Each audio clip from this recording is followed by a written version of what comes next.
Hello, my dear students. How are you all? Today we read bank reconciliation statement. Practical problem आज हम लोग fifth करने वाले हैं इसकी, जो कि आप लोगों को स्क्रीन पर भी विजिबल हो रहा होगा। Practical problem number fifth.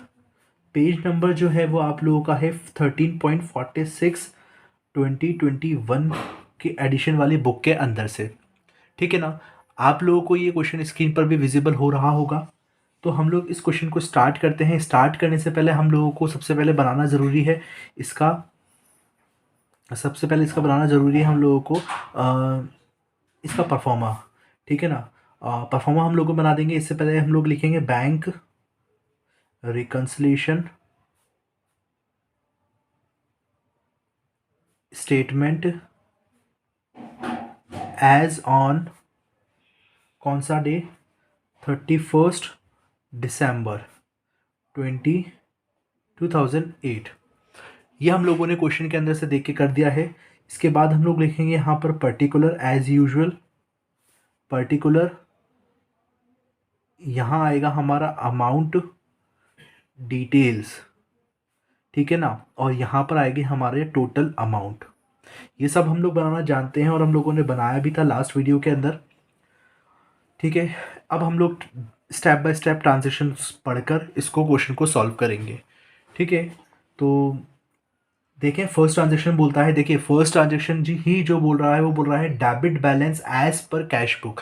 Cash book का हमारा डेबिट बैलेंस है, तो हम लोग लिखेंगे balance as per cash book.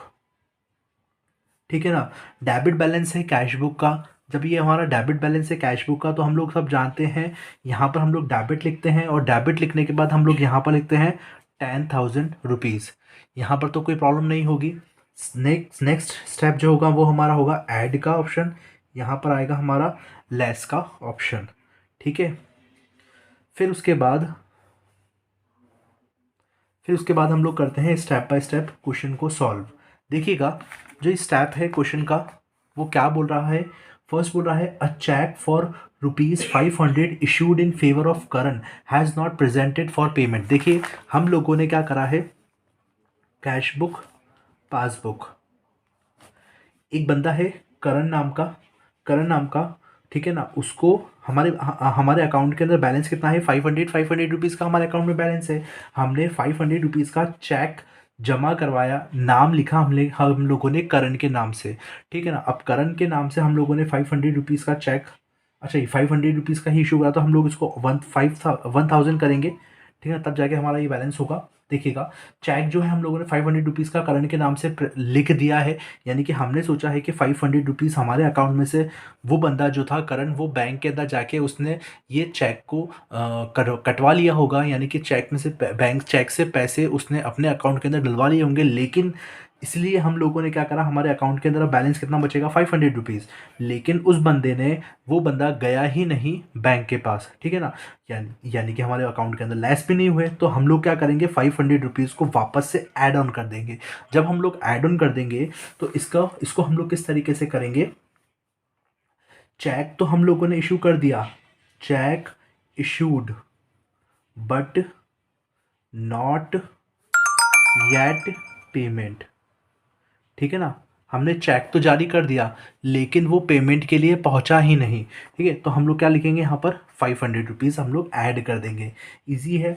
Next वाला जो ट्रांजेक्शन है वो कैसे पढ़ेंगे हम लोग, कि अ बिल फॉर 700 रुपीज़ रिटायर्ड। मैंने आप लोगों को बताया था कि रिटायर्ड मतलब होता है पेड करना। ठीक है ना। जो बिल था बैंक ने 700 रुपीज़ का पे कर दिया। अब इस वाले को ट्रांजेक्शन को थोड़ा सा ध्यान से समझना। ठीक है ना। Cash book passbook. ठीक है। जो बिल था 700 रुपीज़ का, हमारे अकाउंट के अंदर 1,000 रुपीज़ है। हमारे अकाउंट के अंदर 1,000 रुपीज़ है। बैंक ने 700 रुपीज़ का अमाउंट जो था वो पे कर दिया। ठीक है भाई, 700 रुपीज़ का पे कर दिया और हमने भी 700 रुपीज़ का पे कर दिया। तो हमारे अकाउंट के अंदर 300 रुपीज़ बच गया और बैंक के अंदर भी ₹300 बचना चाहिए था, लेकिन बैंक के अंदर जो रिबेट था वो ₹20 बैंक ने रिबेट भी दे दी, है ना, यानी कि बैंक के अंदर ₹20 और आ गए। ठीक है, तो बैंक के अंदर कितने रुपीस हो गए, 200 एंड 320। लेकिन हमने ये सोचा कि हमारे अकाउंट के अंदर से पूरा पूरा ₹300 कटा है, हमने ₹220 को तो ऐड करा ही नहीं, क्योंकि आगे स्टेटमेंट में लिखा हुआ है the full amount of the bill was credited in cash book, यानी कि फुल अमाउंट ऑफ क्रेडिट कर दिया हम लोगों ने कैश बुक के अंदर, हम लोगों ने क्रेडिट करा ही नहीं। तो हम लोग क्या करेंगे, इस कैश बुक को बराबर करने के लिए ₹20 को हम लोग ऐड कर देंगे। ठीक है ना, तो क्या लिखेंगे, रिबेट बैंक क्रेडिट। ठीक है ना, हम लोग इसको रिबेट करा था तो हम लोग क्या कर देंगे, इसको वापस से ऐड कर देंगे। ठीक है ना। फिर नेक्स्ट वाला स्टेप है हमारा, नेक्स्ट स्टेप क्या कहता है, a cheque for 295 deposit in the bank has dishonoured. ठीक है भाई, हम लोगों ने क्या करा है, कैश बुक और पासबुक, सपोज करें हमारे अकाउंट के अंदर ₹500 है, अब हम लोगों ने ₹295 जमा करवाए बैंक के अंदर। ठीक है ना, मैंने सोचा कि मेरे अकाउंट के अंदर ₹295 जमा हो जाएंगे, लेकिन मुझे ये पता चलता है कि ₹295 का जो अमाउंट था वो तो बैंक के अंदर गया ही नहीं, यानी कि वो डिसऑनर्ड हो गया। ठीक है ना, डिसऑनर्ड का मतलब मैंने आप लोगों को बताया था कि वो उस चेक के अंदर कुछ ना कुछ खराबी निकल जाती है, जिसकी वजह से वो चेक डिसऑनर्ड हो जाता है। ठीक है, तो वो हमारे ₹295 इधर मैंने ऐड करे ही, इधर तो मैंने ऐड कर दिए, लेकिन इधर मैंने ऐड, इधर तो वो ऐड हुए ही नहीं। ठीक है, जब इधर ऐड नहीं हुए हैं और मैंने इधर ऐड कर दिए, तो मुझे वापस से पासबुक के जैसा बनाने के लिए मुझे ₹295 को वापस से लेस करना पड़ेगा। जब मैं वापस से लेस करूंगा तो मेरा अमाउंट कितना आ जाएगा, ₹500 बराबर आ जाएगा, यानी कि ₹295 को मुझे लेस करना पड़ेगा। ठीक है ना, तो क्या होगा, cheque deposited, cheque deposited but cheque was, क्या हो गया, वॉज डिसऑनर्ड। कितने रुपीज से, ₹295 से। ठीक है, नेक्स्ट स्टेप है हमारा, a sum of 800 deposited in the bank. देखेंगे हम लोग इसको, cash book, passbook, ₹1000, step by step हर एक ट्रांजेक्शन को आप लोग पढ़ते चलिए और क्वेश्चन ऑटोमेटिकली सॉल्व होता चला जाएगा। ठीक है ना, हमने क्या करा है, ₹800 बैंक के अंदर डिपॉजिट करवाने के लिए दे दिए, यानी कि मैंने सोचा कि मेरे अकाउंट के अंदर ₹800 जमा हो गए। कितने रुपीस, ₹800 मेरे अकाउंट के अंदर जमा हो गए, तो मेरे टोटल अकाउंट के अंदर कितने हो गए, ₹1800 हो गए।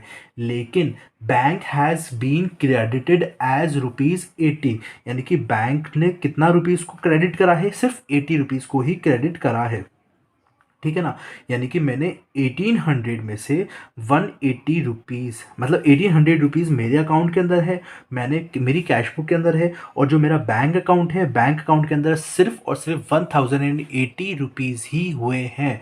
तो मैं क्या करूँगा, 1800 में से 1080 को मैं माइनस अगर करता हूँ तो मेरा बचता है 720, यानी कि जो 720 में वापस से लेस अगर करूँगा तब जाके मेरा ये वाला बैलेंस आ जाएगा। ठीक है ना, ये वाला बैलेंस आ जाएगा। तो 720 में से अगर मैं 1800 में से 720 माइनस करूंगा तो मेरा आंसर आ जाएगा 1080। तो मुझे क्या करना पड़ेगा, ओवरऑल 720 को माइनस करना पड़ेगा। ठीक है ना, क्या क्या लिखेंगे हम लोग ट्रांजेक्शन को, ठीक है ना, अमाउंट डिपॉजिटेड, यानी कि हमने अमाउंट तो डिपॉजिट करवाया था, ठीक है ना, but wrongly, wrong amount was credit. कितने रुपीस का, ₹720 का अमाउंट जो है वो रॉन्ग क्रेडिट हो चुका है हमारे अकाउंट के अंदर। ठीक है, समझ में आया। नेक्स्ट है हमारा transaction, payment side of cash book has been undercasted. अब देखो, कैश बुक का जो बैंक बैलेंस है, हम लोगों को कैश बुक का बैलेंस बराबर लेकर आना पड़ेगा, तभी जाके ये हम लोग ये कर पाएंगे। देखेंगे कि कैश बुक का बैलेंस जो है वो ₹200 से कम है, यानी कोई अमाउंट है जो कि कैश बुक और पासबुक, ये हो गया हमारा 500, ये हो गया 500। कोई अमाउंट है यानी कि 400 रुपीज़ का जो अमाउंट है, मैंने क्या करा है, वो जो बैंक के अंदर जो हुआ है वो अंडर कास्टेड हुआ है, यानी कि लिखना मैं भूल गया हूँ, यानी कि मेरा ऐड हुआ है।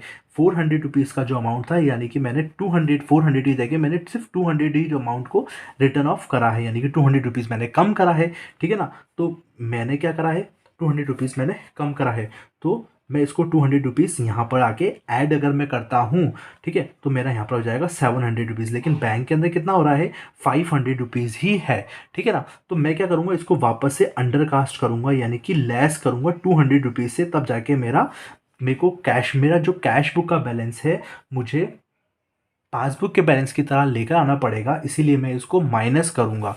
ठीक है ना, तो मेरा क्या आएगा, अंडर कास्टेड और ओवर कास्टेड आप लोगों को प्रॉब्लम करेगा, तो इसलिए ध्यान से समझना इसको, अंडर कास्टेड को। ठीक है, तो मैं इसमें कैश बुक में से मैं इसको लेस करूँगा। ठीक है ना, तो क्या करेंगे, मैं इसकी एंट्री कैश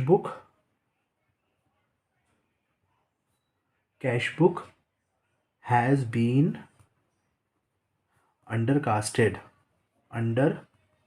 कास्टेड कितना रुपीज़ से, 200 रुपीज़ से।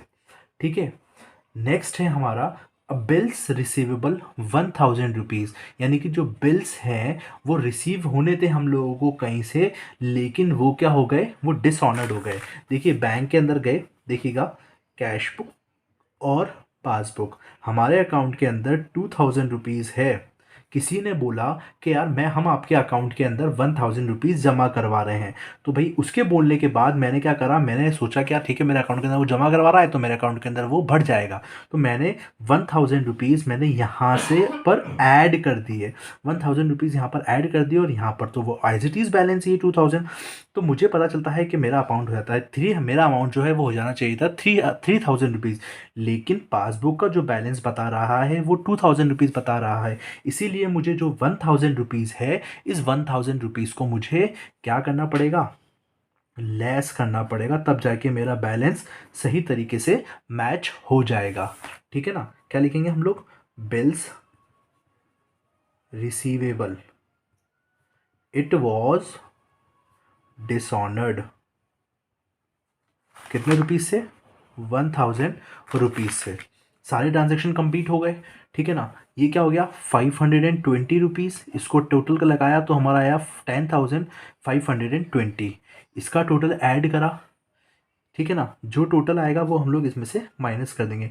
टोटल लगाया मैंने, ये 5 9 10 11 7 8 9 10 12 और 2, और 22 15 में को हम लोग इसमें से लेस कर देंगे, ये वाले अमाउंट में से हम लोग क्या कर देंगे, लेस कर देंगे 22 15, तो हमारा जो रिमेनिंग अमाउंट बचेगा वो बचेगा 88,305 रुपीज़। और जो ये बैलेंस होगा, देखिएगा मेरा ये जो बैलेंस है वो है कैश बुक बैलेंस। ठीक है ना, तो मैं इधर लिखूंगा